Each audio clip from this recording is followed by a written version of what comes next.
दोस्तों, आपकी कामयाबी आपके घर में सुख शांति लाती है। आपका हमेशा मुस्कुराना, हमेशा खुश रहना और स्वस्थ रहना जीवन की बेहतरीन खुशियां देता है और आपको इस दुनिया का सबसे सुखी इंसान भी बनाता है। आज की जो कहानी मैं आपको सुनाने जा रहा हूं, इस कहानी में सारी दुनिया का ज्ञान समाहित है और सभी मुसीबतों का समाधान भी है। इसलिए इस कहानी को आप अंत तक जरूर देखिएगा। बहुत समय पहले की बात है। एक छोटा सा नगर था। उस नगर में एक बहुत ही धनी सेठ रहा करता था। उस धनवान सेठ के पास कहने को सब कुछ था, किसी चीज की कोई कमी नहीं थी। उस धनवान सेठ ने अपने जीवन में बहुत बड़े बड़े मुकाम हासिल किए थे। उसने अपने जीवन में कई सफलताएं प्राप्त की थी। वह जिस नगर में भी व्यापार करने जाता, वहां पर भी उसे सफलता मिलना निश्चित था। वह अपने जीवन में कभी भी हारा नहीं था। उसका व्यापार भी खूब जोरों शोरों से चल रहा था। उसके पिताजी ने उसे ऐसी 4 बातें बता रखी थीं, जिसका वह नियमित पालन किया करता था और उन्हीं बातों का अनुसरण किया करता था। और उन्हीं बातों की वजह से उसका जीवन बड़ा ही सुखमय था। वह जीवन के हर क्षेत्र में सफल था। ऐसे ही काफी समय बीत गया और अब वो धनवान सेठ काफी बूढ़ा हो चुका था। अब उसे लगने लगा था कि मेरी मृत्यु बहुत नजदीक है, मेरी मृत्यु कभी भी हो सकती है। और वह जानता था कि उसका बेटा बहुत भोला है, बहुत नादान है, उसे अभी दुनियादारी की समझ नहीं है। इसलिए उसने अपने बेटे को अपने पास बुलाया और अपने बेटे से कहा, बेटा, मैंने अपने पिताजी से 4 बातें सीखी थीं और उन्हीं बातों को मैंने अपने जीवन में उतारा। उन्हीं के अनुसरण की वजह से आज मैं अपने जीवन में इतना सफल हूं, अपना जीवन सुखमय पूर्वक बिता रहा हूं। उन्हीं बातों की वजह से आज मैं इतना सुखी हूं, संतुष्ट हूं और इतना धनवान हूं। ना ही कभी मुझे कोई बीमारी हुई और ना ही मुझे कभी कोई धन की कमी हुई। और तुम देख ही पा रहे हो कि मैं इस नगर का सर्वश्रेष्ठ धनवान हूं। लेकिन आज मेरे पास जो कुछ भी है, मैं उससे संतुष्ट हूं, मैं खुश हूं। लेकिन मैं चाहता हूं कि तुम मुझसे भी आगे बढ़ो। तुम और नाम कमाओ, तुम और धन कमाओ। लोग तुम्हारे बारे में जाने, तुम्हें पहचाने, क्योंकि हमारा समय कुछ और था और तुम्हारा आने वाला समय कुछ और ही है। उस धनवान सेठ ने अपने बेटे को अपने और करीब बुलाया और उससे कहने लगा, बेटा, आज मैं तुमको दुनिया की ऐसी 4 महत्वपूर्ण बातें बताने जा रहा हूं जो मुझे मेरे पिताजी ने बताई थी और इसी के कारण आज मैं इतना सफल हूं। यदि तुमने इन सभी बातों को अपने जीवन में उतार लिया, इनका नियमित तौर पर पालन किया, इनका अनुसरण किया, तो तुम भी अपने जीवन में बहुत धनवान बन जाओगे, अपने जीवन को बहुत सुखमय तौर पर बिताओगे। इन बातों के अनुसरण से न तो तुम्हारे घर परिवार में कोई दुख आएगा और न ही तुम्हारे व्यापार में कभी कोई परेशानी उत्पन्न होगी। इतना कहकर धनवान सेठ अपने बेटे को 4 बातें बताना शुरू करता है। वह कहता है, बेटा, सबसे पहली बात है काम पर छांव में जाना और छांव में आना। दूसरी बात, अपने घर के चारों तरफ चमड़े की बाड़ रखना। तीसरी बात, हमेशा खाने को मीठा करके खाना। और चौथी बात, अपनी पत्नी को हमेशा बांध कर रखना। इतना कहकर वह धनवान सेठ अब निश्चिंत हो चुका था। वह यह जानता था कि उसका बेटा बहुत भोला है। वह अपने पिता की बात अवश्य मानेगा और इन सभी 4 बातों को अपने जीवन में उतारेगा और इनका अनुसरण भी करेगा। देखते देखते कुछ महीने बीत गए और फिर एक दिन धनवान सेठ मृत्यु को प्राप्त हो गया। अपने पिता की मृत्यु के बाद उस धनवान सेठ के बेटे ने उन सभी 4 बातों को एक कागज पर लिख लिया ताकि वह उन्हें भूल न जाए और उन्हीं बातों को वह अपने जीवन में उतारने लगा। उन 4 बातों का अनुसरण करने लगा। सबसे पहली बात जो उसके पिता ने उससे कही थी, छांव में जाना और छांव में आना, तो उसने अपने घर से लेकर अपनी दुकान तक पूरे रास्ते पर एक टेंट लगवा दिया, क्योंकि उसके पास पैसा तो बहुत था और उसे कोई रोकने वाला भी नहीं था। जब भी कोई उससे पूछता कि आखिर तुमने ऐसा क्यों किया, तो वह उसके जवाब में बस इतना ही कहता कि मेरे पिताजी ने मुझसे ऐसा ही करने को कहा है। इसके बाद उसने अपने पिता की अगली बात का अनुसरण किया। उसने अपने घर के दोनों तरफ चमड़े की एक दीवार खड़ी करवा दी। इसे देखकर आसपास के लोग बहुत क्रोधित हो गए। वे लोग उससे झगड़ा करने पर भी उतर आए। कई लोगों ने तो यह तक कह डाला कि आखिर तुमने ऐसा क्यों किया, चमड़े की बाड़ तुमने क्यों खड़ी करवा दी, चमड़े से बहुत बदबू आती है और इससे हमें तकलीफ होती है, इसे आज ही निकलवा दो। लेकिन कोई उसका कुछ भी ना बिगाड़ सका, क्योंकि उसके पास बहुत पैसा था। इसलिए कोई भी व्यक्ति उसका ज्यादा समय तक विरोध न कर सका और उसने भी मन बना लिया था कि वह अपने पिता की सभी बातों को पूरे दिल से मानेगा। उसके पिता ने उसे तीसरी बात कही थी, खाने को मीठा करके खाना। जिस कारण वह अपनी पत्नी से हर रोज खाने में कुछ मीठा ही बनवाता था। कभी सेवियां, कभी खीर, कभी हलवा तो कभी मिठाइयां। हमेशा यही सब खाता रहता। और उसके पिता ने उसे चौथी बात कही थी, अपनी पत्नी को हमेशा बांध कर रखना, जिस कारण वह हर रोज अपनी पत्नी को रस्सी से बांध कर रखता था। ऐसे ही कई दिन बीत गए और देखते ही देखते अब वह सेठ के बेटे का जीवन धीरे धीरे बर्बाद होने लगा था, क्योंकि उसने अपने पिता की सभी बातों का गलत मतलब निकाला था और वह उसी के अनुसार उनका पालन कर रहा था। देखते देखते उसका उतना बड़ा व्यापार अब ठप होने लगा था। उसके यहां पर ग्राहकों की संख्या कम होने लगी थी, क्योंकि जब उसका मन करता तब वह दुकान जाया करता और जब उसका मन करता तो वह दुकान से वापस घर लौट आता। उसका अपने पिताजी के इस कारोबार में मन नहीं लगता था। इस कारण उसके सारे ग्राहक अब उससे नाराज होने लगे थे। उसके सारे ग्राहक अब एक एक करके उस दुकान को छोड़ते चले जा रहे थे। इसी कारण उसका पूरा व्यापार अब ठप हो चुका था। जिस व्यापार को खड़ा करने में उसके पिताजी ने खून पसीना एक कर दिया था, उस व्यापार को उसने कुछ ही महीनों में पूरी तरह से बर्बाद कर दिया था। अब उसका धंधा बहुत कम हो चुका था, जिस कारण वह बहुत परेशान रहता था। वह बहुत चिंतित रहता था और इसके साथ ही उसने अपने घर के चारों तरफ चमड़े की दीवार खड़ी करवाई थी। उस कारण आसपास पर बहुत गंदी बदबू फैल चुकी थी। इसलिए जो भी उसके आसपास रहते थे उन सभी ने वह घर छोड़कर कहीं और पर अपना बसेरा बसा लिया। चमड़े की बदबू के कारण अब उसके घर में भी कोई नहीं आता था। यहां तक कि उसके मित्र और रिश्तेदार भी उस घर में आने से कतराते थे। लेकिन अब भी उसे समझ नहीं आ रहा था कि आखिर ये सब हो क्यों रहा है। वो बहुत परेशान रहने लगा था और वह हमेशा मीठा भोजन किया करता था, जिस कारण उसका वजन बहुत ज्यादा बढ़ चुका था और इस मोटापे के कारण उसके शरीर में न जाने कितनी सारी बीमारियों ने अपना घर बना लिया था। आए दिन उसके घर पर वेद आने लगे थे। इन्हीं कारणों से अब उसका पैसा भी इन चीजों में बर्बाद होने लगा था और अपने पिता की चौथी बात उसने मानी थी। वह थी अपनी पत्नी को बांध कर रखता, जिसकी वजह से उसकी पत्नी उससे नाराज हो गई और वह घर छोड़कर अपने मायके लौट गई। उसने अपनी पत्नी को मनाने की कोशिश की, तरह तरह के उपाय किए, लेकिन उसकी पत्नी नहीं मानी। और वैसे भी कोई भी स्त्री ऐसे मर्द के साथ क्यों रहना चाहेगी जो उसे बेवजह ही बेबात पर बांध कर रखता हो। देखते देखते अब वह सेठ के बेटे का पूरा जीवन बर्बाद हो चुका था। न तो अब उसके पास व्यापार बचा था, न ही धन, न ही उसकी पत्नी और न ही वह रिश्तेदार जो पैसों के लिए उसके आसपास घूमा करते थे। और तो और अब उसका स्वास्थ्य भी ठीक नहीं रहता था, जिस कारण वह बहुत चिंतित रहने लगा था, बहुत परेशान रहने लगा था।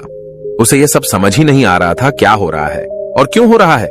इन सभी बातों को लेकर तो बहुत परेशान रहता और वह मन ही मन अपने पिताजी को कोसा करता, कहता, पिताजी आपने तो मेरा पूरा जीवन बर्बाद कर दिया। आपकी उन 4 बातों के कारण आज मुझसे मेरा सब कुछ छिन चुका है। न तो मेरे पास व्यापार रहा, न ही धन दौलत, न ही वह रिश्तेदार, न ही मेरी पत्नी और यहां तक कि मेरे स्वास्थ्य ने भी मेरा साथ छोड़ दिया है। आप ही के कारण आज मेरा पूरा जीवन बर्बाद हो चुका है। यदि मैंने आपकी वह 4 बातें न मानी होती, यदि मैंने उन्हें अपने जीवन में न उतारा होता, तो आज मैं एक सुखमय जीवन जी रहा होता। आपकी इन 4 बातों पर चलकर मुझे क्या मिला? मैंने एक आज्ञाकारी बेटे की तरह आपकी सारी बातें भली भांति मानी, उन पर यकीन किया, उनका अनुसरण किया। लेकिन मैं ही मूर्ख था जो मैंने आपकी उन बातों पर आंख बंद करके यकीन कर लिया। इतना कहकर वह फूट फूट कर रोने लगा।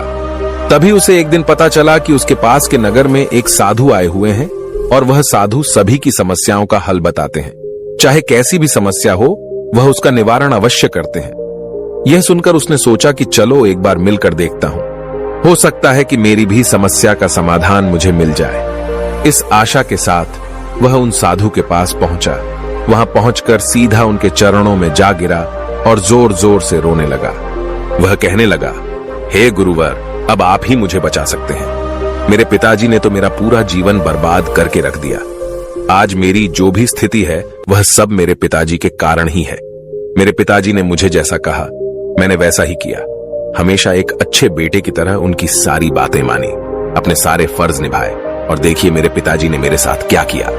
मरते मरते भी वह मुझे गलत बात सिखा गए और उसका खामियाजा मुझे आज भुगतना पड़ रहा है, क्योंकि मैंने उनकी सभी बातों को अपने जीवन में उतारा, उनका अनुसरण किया और देखिए आज मेरे साथ क्या हो गया। मेरा तो पूरा जीवन ही बर्बाद हो गया। मैं अब तक यह नहीं समझ पाया कि मेरे पिताजी ने मेरे साथ ऐसा क्यों किया। क्या मैंने उनके साथ कुछ गलत किया था?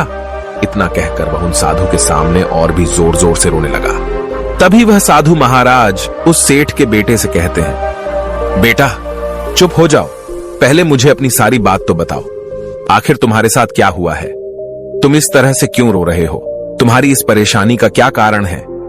उन साधु के इतना कहने पर उस सेठ के बेटे ने पर्ची उन साधु के हाथ में रख दी, जो उसने अपने पिता की मृत्यु के बाद लिख रखी थी, जिसमें उसने अपने पिता की चारों बातें लिखी थी। उन साधु ने पर्ची ली और उसे पढ़ने लगे, और उन्होंने जैसे ही वह पढ़ा, वह जोर जोर से हंसने लगे, और वह उस सेठ के बेटे से कहते हैं, तुम कितने बड़े मूर्ख हो।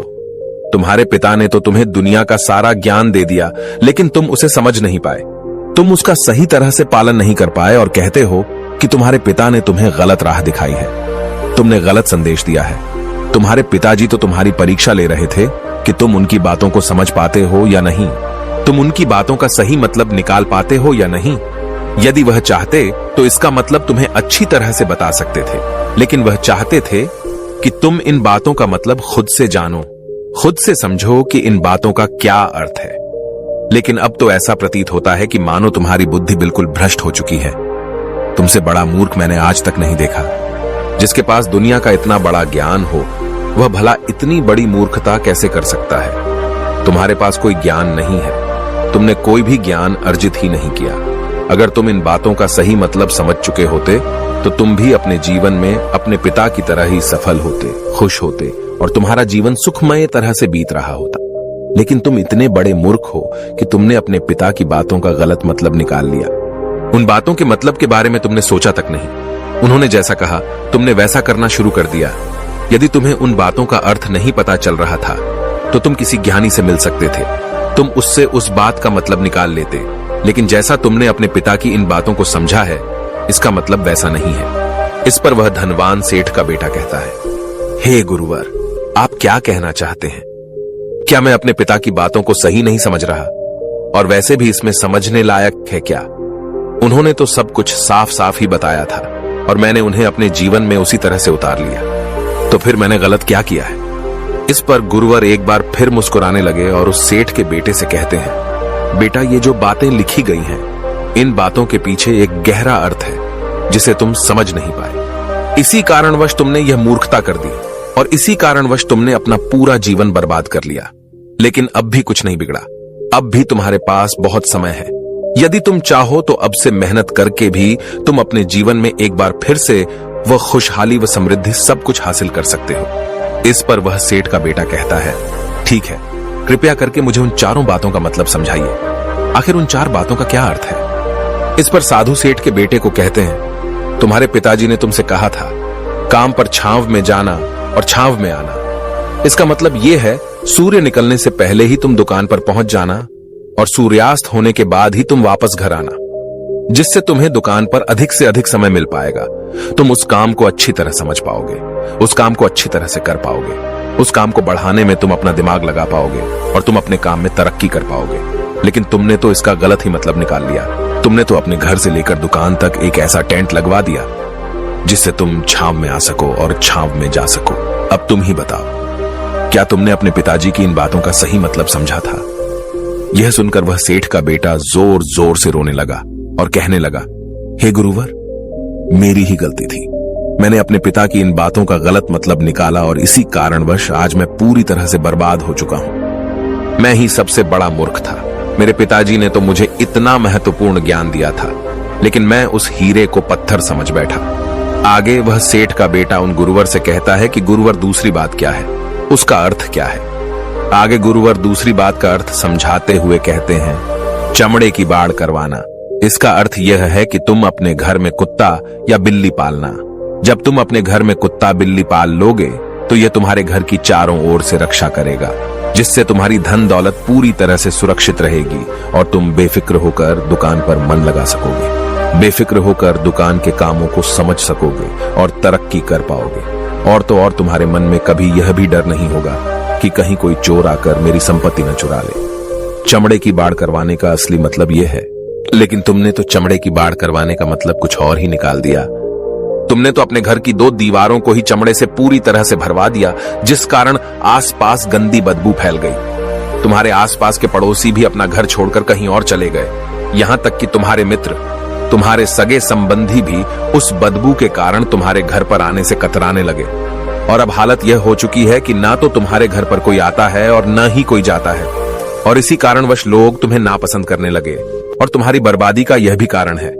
आगे सेठ का बेटा कहता है, हे गुरुवर, यह सब तो ठीक है, लेकिन यह खाने को मीठा करके खाना, इसका क्या? मैंने इसका भी अर्थ गलत निकाला है क्या?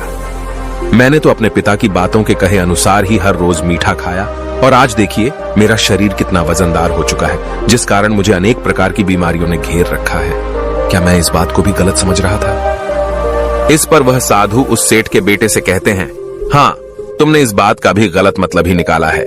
मीठा करके खाने का अर्थ यह है कि जब भी तुम्हें भूख तेजी से लगे तभी तुम्हें भोजन करना है, न उसके पहले और न उसके बाद। अन्यथा यदि तुम्हें भूख न लगी होगी और तुम्हें भोजन मिल जाए तो तुम उस भोजन की कभी कदर नहीं करोगे। वह रोटी तुम्हें कभी मीठी नहीं लगेगी। फिर चाहे वह भोजन कितना भी स्वादिष्ट क्यों न हो, चाहे भोजन कितना भी लाजवाब क्यों न हो, तुम उसकी कदर कभी नहीं कर पाओगे, तुम उसका सम्मान कभी नहीं कर पाओगे। किंतु जब एक व्यक्ति को जोरों की भूख लगी होती है तो उसके सामने यदि तुम सूखी रोटी भी रख दो तो भी वह उसके लिए किसी पंचमेल से कम नहीं है। वह उसे प्रेम पूर्वक खाता है, उसका आदर करता है, उसका सम्मान करता है, और वह रोटी उसे मीठी लगती है। इसीलिए तुम्हारे पिताजी ने यह कहा था कि भोजन मीठा करके खाना, जिससे तुम्हारा स्वास्थ्य भी अच्छा रहेगा। क्योंकि जब एक व्यक्ति को भूख लगी होती है और उस समय पर जब वह भोजन करता है तो वह उसके लिए एक अमृत समान होता है, और वहीं पर जब किसी व्यक्ति को भूख न लगी हो और ऐसे समय पर वह भोजन करता है तो वह उसके लिए विष समान है, वह उसे बहुत नुकसान पहुंचा सकता है। लेकिन तुमने तो इसका भी गलत मतलब निकाला था। तुम हर रोज मीठा खाने लगे, जिस कारण तुम्हारा वजन बढ़ने लगा, और इसी कारणवश तुम्हारे शरीर में अनेक रोग ने अपना घर बना लिया और यह तुम्हें मृत्यु के करीब ले जा रहा था। इसलिए आज से जब भी तुम्हें जोरों की भूख लगे तभी भोजन करना तुम्हारे लिए अत्यधिक फायदेमंद होगा और तुम्हारे शरीर को हमेशा निरोगी बनाने में तुम्हारी मदद करेगा। और जब भी तब भोजन की आवश्यकता न हो, तुम्हें भूख न लगी हो, ऐसे समय पर भोजन कभी ना करना, यह तुम्हारे लिए बहुत नुकसानदायक साबित होगा। और यही तुम्हारी तीसरी गलती थी, जिस कारण तुम्हारा पूरा जीवन बर्बाद हो रहा था। आगे सेठ का बेटा कहता है, चौथी बात तो बिल्कुल साफ लिखी गई है, अपनी पत्नी को हमेशा बांध कर रखना, तो इसका अर्थ भी कुछ और है। क्या मैंने इसका भी गलत मतलब निकाला है?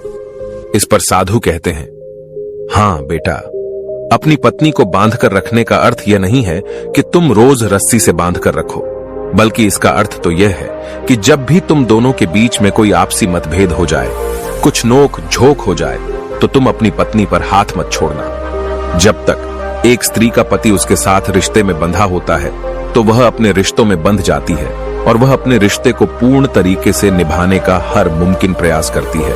और ऐसे समय पर यदि तुम्हारे बीच कुछ नोक झोंक हो जाए, कुछ गलतियां हो जाए, और ऐसे समय पर तुम उस स्त्री का हाथ नहीं छोड़ते, तो वह तुम्हें छोड़कर कभी नहीं जाएगी। लेकिन इसका अर्थ यह भी नहीं है कि तुम अपनी पत्नी पर अत्याचार करो, बल्कि तुम्हारे पिताजी यहां पर कहना चाहते थे कि जो भी कोई व्यक्ति तुम्हारे साथ किसी रिश्ते में जुड़ा हुआ है, उसे अपने रिश्ते में इस तरीके से बांध लो कि वह तुम्हारे साथ झगड़े और नोक झोंक के बाद भी नुकसान न पहुंचा सके, वह तुम्हारे साथ कुछ गलत न कर सके और तुम्हारा फायदा न उठा सके।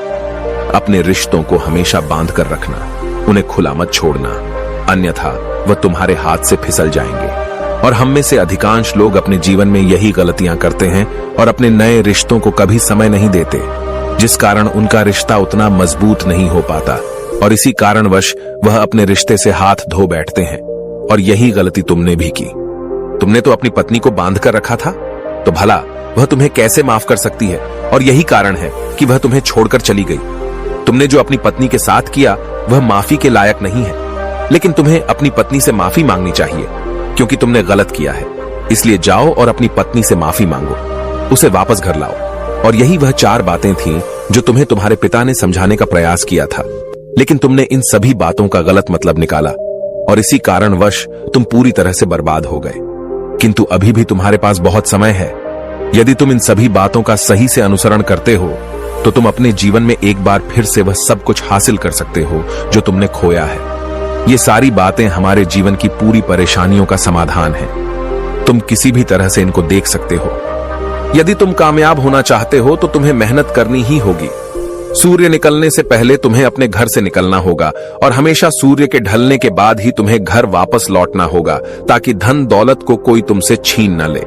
तुम्हें अपने रिश्तों को कुछ इस तरीके से बांधना होगा ताकि वह रिश्ते तुम्हें परेशान न करें, तुम्हें तकलीफ न पहुंचाएं, तुम्हारा फायदा न उठाएं। और हमेशा एक अच्छा और स्वस्थ भोजन करना जब तुम्हें भूख लगी हो, ताकि तुम्हें जो भी सांसें मिली हैं तुम उसे खुशी खुशी जी सको। और अपने रिश्तों को हमेशा बांध कर रखना, उन्हें खुला मत छोड़ना, अन्यथा वह तुम्हारे हाथ से फिसल जाएंगे। और अपने घर में अवश्य ही कुत्ते या बिल्ली को जरूर पालना, ताकि तुम्हारा धन हमेशा सुरक्षित रहे। इन सभी बातों का अपने जीवन में अनुसरण करने के बाद तुम अपने जीवन में सब कुछ एक बार फिर पा सकते हो जो तुमने आज तक खोया है, और हो सकता है कि तुम इससे भी अधिक उन्नति कर पाओ, इससे भी अधिक समृद्धि पा सके, अपने जीवन को खुशहाल और सुखमय बना सके। इतना कहकर साधु शांत हो गए और सेठ का बेटा भी अपनी सभी गलतियों को समझ चुका था। उसने उन गुरु को प्रणाम किया और वापस अपने घर लौट गया। उसने उन सभी चारों बातों को अपने जीवन में उतारा, उनका सही सही अनुसरण किया। उसके बाद से उसके जीवन में सकारात्मक प्रभाव दिखने लगे। वह एक बार फिर से अपने व्यापार को खड़ा करने में सफल रहा। वह एक बार फिर से अपनी पत्नी को घर लाने में सफल रहा, और देखते ही देखते उसका जीवन सुखमय और आनंदमय हो गया था। मुझे उम्मीद है कि आपको यह कहानी पसंद आई होगी और आपने इससे कुछ सीखा होगा। कहानी के बारे में अपने विचार आप हमें नीचे कमेंट बॉक्स में कमेंट करके बता सकते हैं। जाने से पहले वीडियो को लाइक करें और चैनल को सब्सक्राइब जरूर करें। नमो बुद्धाय।